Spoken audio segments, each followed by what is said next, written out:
Hey everyone, I'm going to give you my response on Galatians 5, and after reading it today I kind of made a few notes, so I'll just go through them now.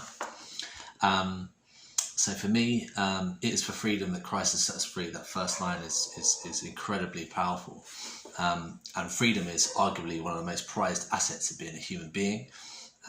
It suggests autonomy, the ability to choose, and the maximum opportunity to decide on your future.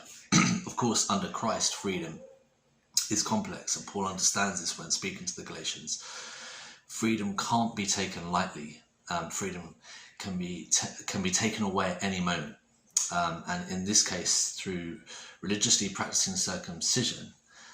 It's not that the kind of circumcision in its own right is now bad.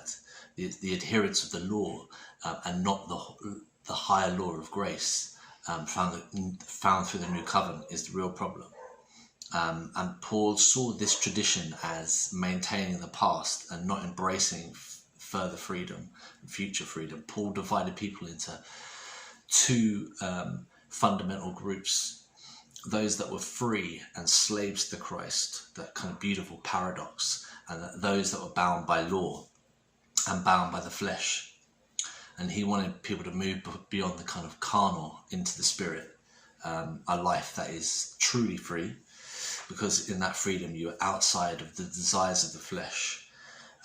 You've transcended into something, a freer, more wonderful state.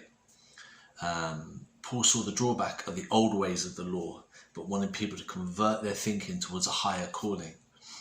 He even separates the flesh as acts and the spirit as being fruits, making us see them as life-giving and sweet, and the acts of flesh being worldly, carnal, of the world and not of the spirit. And then at the end you can really feel kind of Paul's annoyance coming through, talking about the agitators that have been pushing through this ideology through the church, that they should be emasculated and feel the full weight of what they've done, moving as they were moving people away from the concept of grace under the cross. And for Paul, this is fundamental to what it was to be a Christian. And that's my take on Galatians 5.